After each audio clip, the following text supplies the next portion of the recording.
देखिए, सबसे पहले मैं आपको ये बताऊंगा कि जब ये भारत की जो निर्भरता थी रशिया के ऊपर डिफेंस क्षेत्र में ऑलमोस्ट 60 to 80% थी, तो उसको हमें जरूरत लगी कि उसकी थोड़ी डाइवर्सिफिकेशन की जरूरत है, क्योंकि जियोपॉलिटिकल अफेयर्स जो है वो बड़ी जल्दी बदलते हैं, उसमें कोई पता नहीं लगता।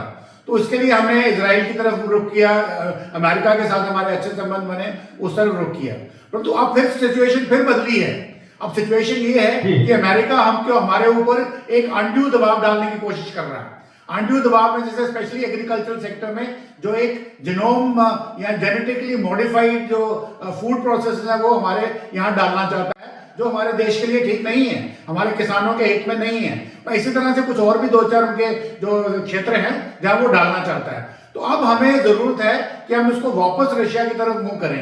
अब रशिया की जो पोजीशन ये है कि जब हमें उनकी 1971 में जरूरत पड़ी थी तो उन्होंने हमारी मदद करी थी, खाली हथियार नहीं दिए थे। 71 में अगर आपके दर्शकों को याद हो तो अमेरिका का 7th फ्लीट था, वो पाकिस्तान के फेवर में ऑलरेडी बे ऑफ बंगाल में आ चुका था। तो रशिया ने अपनी न्यूक्लियर सबमरीन भेजी थी उनके पहुंचने से पहले, ताकि उनको वहां से खदेड़ा जा सके। तो अब रशिया इस वक्त प्रॉब्लम में है, उनके ऊपर सैंक्शन लग चुकी हैं। और कल ही अगर आपने देखा होगा वॉन डर लेयन जो ईयू की प्रेसिडेंट हैं, उन्होंने डिसीजन लिया है कि 2026 तक रशिया की जो डिपेंडेंस है ऑन एनर्जी वो खत्म कर दी जाएगी, यानी कि फॉसिल फ्यूल्स के ऊपर जो डिपेंडेंस रशिया की है वो खत्म कर दी जाएगी। तो उसके लिए Russia will be in a trouble. और साथ में उनके जितने भी एसेट्स उन्होंने फ्रीज किए यूरोप के अंदर, उनको लिक्विडेट करके $90 बिलियन की वो मदद यूक्रेन को दे रहे हैं। तो ऐसी स्थिति में अगर भारत को आना पड़ता है, और ये भारत रशिया की एक ट्रेडिशनल हेल्प कर रहा है, plus at the same time ये अमेरिका को भी बोल रहा है कि देखिए आप हम पे अनडू दबाव मत डालिए। ये एक हमारा जो स्ट्रेटेजिक इकोनॉमी है, मल्टीलैटरलिज्म की जिसकी हम बात करते हैं, वो उसके अंदर एक बहुत बड़ा कदम है। और सबसे बड़ी बात मैं ये बोलूंगा कि ये चेस गेम है। जैसे रशिया ने कुछ किया तो हम अमेरिका की तरफ गए, अमेरिका ने कुछ किया तो हम वापस रशिया या थर्ड वर्ल्ड या ग्लोबल साउथ की तरफ जा रहे हैं। तो ये जो हमारे फॉरेन ऑफिस की जो एक बहुत बड़ी सफलता है, जिसके बेस के ऊपर हम इसके ऊपर अपनी मूव चल रहे हैं। देखिए, सबसे पहले तो मैं पहले भी बोलता हूं कि आप अपनी चैनल में कुछ चीजें प्लीज कमेंट मत कीजिएगा, क्योंकि ये इनफैक्ट ये सैम पिट्रोडा का स्क्रिप्ट आती है अमेरिका से, जिसका कोई तथ्य नहीं, कोई बेस नहीं, कोई मतलब नहीं। तो इसलिए ये कहना कि भाई वो चुप रहे, ये चेस की गेम है। अगर उन्होंने चुप रह करके डोनाल्ड ट्रंप को अनॉय नहीं किया तो वो उन्होंने अमेरिका को भी अपने पाले में रखा, स्ट्रेटेजिक ऑटोनॉमी रखी, नॉन अलाइनमेंट नहीं करी। हमने बोला हम पीस के साथ हैं, जो पीस की बात करेगा हम उसके साथ हैं, हम किसी से भी अपने संबंध बिगाड़ेंगे नहीं। तो उसकी वो रिक्वायरमेंट थी। अभी जैसे भी हमने डिफेंस के बारे में S-400 S-500 के बारे में बात की, यहाँ Su-57 की, ये भी एक बड़ी स्ट्रेटेजिक मूव है गवर्नमेंट ऑफ इंडिया की। देखिए, रशिया इस वक्त प्रॉब्लम में है।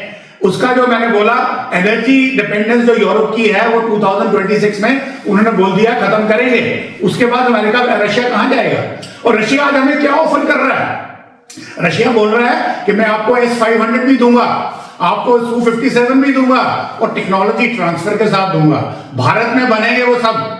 और साथ में जो अमेरिका या दूसरे कंट्रीज अपना कोई वेपन देते हैं, जैसे F-35 किसी को देते हैं, तो उसके अंदर वो सॉफ्टवेयर में एक बग रखते हैं कि यदि वो कंट्री उस वेपन का इस्तेमाल ऐसी जगह करता है जो उनके फेवर में नहीं है, तो वो उस बग को एक्टिवेट करके उस वेपन सिस्टम को निस्तनाबूद कर देंगे या उसको इनइफेक्टिव कर देंगे। ऐसी कोई कंडीशन आज की डेट में रशिया भारत के साथ नहीं रख रहा है, चाहे वो Su-57 आज हमारे लिए बहुत ही क्रिटिकल रिक्वायरमेंट है हमारी सुरक्षा को लेकर के, क्योंकि हमारा जो तेजस प्रोग्राम है वो इतना जो हमारी डिफेंस रिक्वायरमेंट है उसको इतनी जल्दी से कोप अप नहीं कर पाएगा। तो इंटरम के लिए हमें कुछ चाहिए, तो वो Su-57 is a better bet than F-35। उसी तरह से आज आपने देखा जो एयर डिफेंस है, एयर डिफेंस एक बहुत मेजर मुद्दा है जो लेटेस्ट ड्रोन थ्रेट्स की वजह से।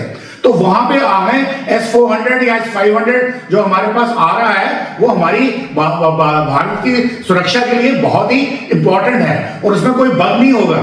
तो इन सब चीजों को अगर हम देखें, हमारी राष्ट्रीय जो हमारी सुरक्षा है दो फ्रंट्स पे है। चाइना के अगेंस्ट या इवन पाकिस्तान के अगेंस्ट या एंड हाफ अगर बोल सकते हैं टेररिज्म की आधा साइबर थ्रेट, तो उन सबको देखते हुए ये एक बहुत ही समझदारी की डील है, एक समझदारी का फैसला है जो ठीक टाइम पे लिया जा रहा है। रशिया से भी अगर आप कुछ एक्सट्रैक्ट कर पा रहे हैं तो that is good for our country, हमारे देशवासियों के लिए वो अच्छा है, हमारे देशवासियों की सुरक्षा के लिए एक बहुत ही महत्वपूर्ण कदम है, तो ऐसा करना एक बहुत ही सही बात है।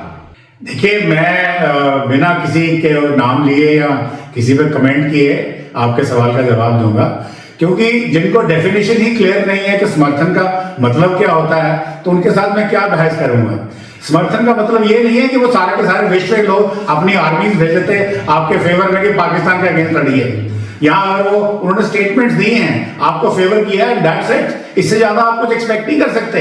अगर आपको लड़ना है तो आपने खुद लड़ना है। अब ये सारी चीजें, प्रॉब्लम ये है कि अभी प्रवक्ता ने हमें बहुत कुछ बताया जो फैक्चुअली बिल्कुल इनकरेक्ट है। अब उसका रीजन मैं इनको दोष नहीं देता, क्योंकि इनके पास एक स्क्रिप्ट आती है रोज की रोज अमेरिका से, सैम पिट्रोडा की जो लेबोरेटरी है वो बना के देते हैं कि आज आपने ये बोलना है, और वही आगे वो बोल देते हैं। अब प्रधानमंत्री के ऊपर कटाक्ष करने का मतलब क्या है? प्रधानमंत्री इंडिविजुअल डिसीजन थोड़ी लेते हैं, उनके पास उनके एडवाइजर्स हैं, उनके मिनिस्टर्स हैं, उनके एक्सपर्ट्स हैं, ऑफिसर्स हैं जो उसमें काम कर रहे हैं। वो बैठ के एक रणनीति तय करते हैं कि देखिए अब अमेरिका ये कर रहा है तो हमें ये करना है, रशिया ये कर रहा है तो हमें ये करना है, हमारे लिए ये फेवरेबल है, तो उस हिसाब से वो चलते हैं, किसी के आगे झुकते नहीं है। हमने तो आज तक झुकते देखा नहीं। अगर उन्होंने वो कॉल ऑफ किया 8-9 तारीख को सीज फायर किया, तो वो अपने भारत के फेवर में किया, वो हमारे हित में था, बल्कि दुनिया के हित में था। अगर भारत उस दिन रिटेलिएट करता सीज फायर नहीं करके, तो दुनिया की आज सिचुएशन कुछ और होती जो शायद हमें एक्सेप्टेबल नहीं होती। इसका मतलब ये थोड़ी है कि अगर पाकिस्तान के साथ जंग चल रही है तो वार करने का हक सिर्फ हमें ही है, पाकिस्तान भी हमारे ऊपर कर सकता है। जैसे हम जम्मू में बैठे हैं, जम्मू हर किस्म की रेंज के अंदर है, जम्मू में वो तबाही होती जिसका आप अंदाजा नहीं लगा सकते, उसको रोकना असंभव है। अगर आप पाकिस्तान में रावलपिंडी को तबाह कर सकते हैं तो पाकिस्तानी भी जम्मू को कर सकते हैं। बल्कि उन्होंने दिल्ली के ऊपर अटैक किया, उन्होंने अपनी हतफ 2 मिसाइल फायर की, जिसको हमने अंबाला के ऊपर इंटरसेप्ट किया, यानी कि उसको हमने दिल्ली के ऊपर गिरने नहीं दिया। तो इस किस्म की चीजें चलती हैं। जंग में सबके वार जायज हैं, तो आप उसके दुश्मन के वार को लेकर के अगर गवर्नमेंट के ऊपर चढ़ जाएं कि देखिए आपने गड़बड़ करा दी, तो ये एक बिल्कुल नाजायज बात है, एक मैं समझूंगा ना समझी वाली बात है, एक नॉन एक्सपर्ट्स वाली बात है। तो मैं सिर्फ इतना ही कहना चाहूंगा इसके बारे में। Please like and subscribe.